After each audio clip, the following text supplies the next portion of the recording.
Grayzone Warfare got off to a seemingly explosive start with over 900,000 copies sold within the first month. 475,000 of those copies were upgraded to any of the DLCs within that first month as well. The game also boasted a pretty healthy all-time peak of over 71,000 players. But now, a few months later, and we're down to a 24-hour peak of 2,158 players, which is a 97% drop in peak players since the launch of the game in early access. And in today's video, I wanted to discuss the reasons why this drop occurred.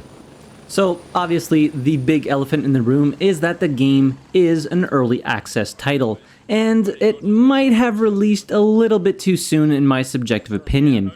And I also think the whole Tarkov debacle with the Unheard of edition maybe pushed a lot of players to purchase this game to have something different because they were very angry and disappointed at the decisions that BSG had made with this new Unheard of edition. Now you might ask, why do you think the game released a little bit too early in the early access phase? Well, overall, like, the game for the most part functions. There's some stuff here and there that they need to work on, obviously, but a few things that might contribute to why there was such a sharp decline in the player base is, one, weapon variety.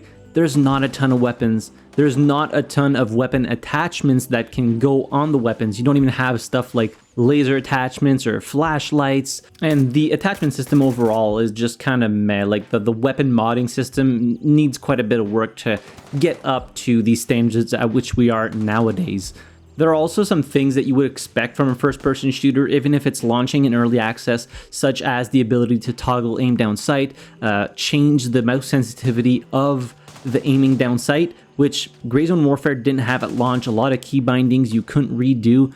It really felt as though Madfinger Games were trying to take advantage of the fact that there were so many people angry at Tarkov and BSG, which is why they launched the product when they launched it.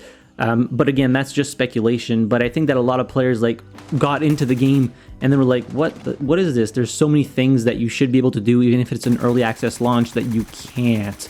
So they kind of bought the game, started playing a little bit with it, and then realized, I want to put this down for a while until there's more updates out, because there's a lot of quality of life features that other games offer me that this one does not currently.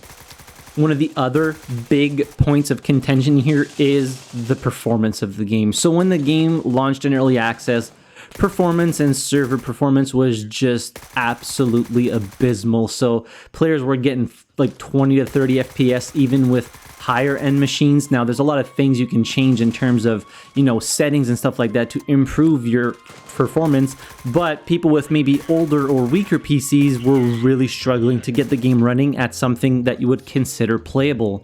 I do want to congratulate the devs though, because the way that Grayzone Warfare's map works is just crazy. You just have a persistent world with all these different POIs, 3 different factions, up to that would be like 48 players per map, plus all the AI. And the fact that you never have to load in and out of that once you're in a server is just mind-blowing to me. And I can't imagine how much work they're going to have to put into the optimization of the game to make sure that it runs really well, considering like the size and the scope of the map itself.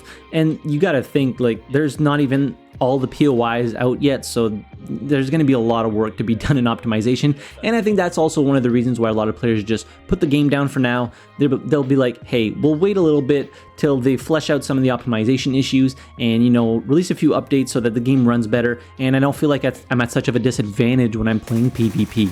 One of the next big issues, I think, with Grayzone Warfare as an early access title is the lack of significant endgame content. So there are a ton of quests in the game, around 150-ish, depending on which route you choose for certain vendors. So that is a ton of quests. A lot of them, unfortunately, feel a little bit repetitive because no matter which POI you go to, you always have like the kill quest, then you need to kill the criminal leader of that location. You have a few fetch quests, so I can see how that can become repetitive.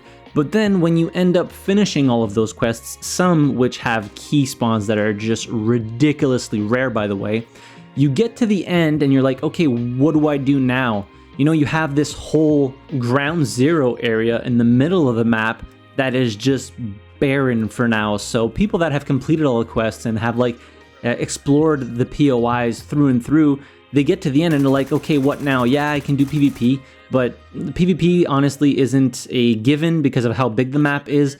Sometimes you'll be hard pressed to actually find other players to fight against. So when you're done all the quests, there's no real endgame content because it's not in the game yet. So those players, the ones that grinded really hard the first few weeks and completed all the quests, are left kind of in the void with like not a whole ton of stuff to do, very few weapons to use, and yeah, nothing to progress towards. Which, for this type of game, like an extraction looter type shooter, you really need to have a strong endgame to keep the players engaged and always have something for them to work towards.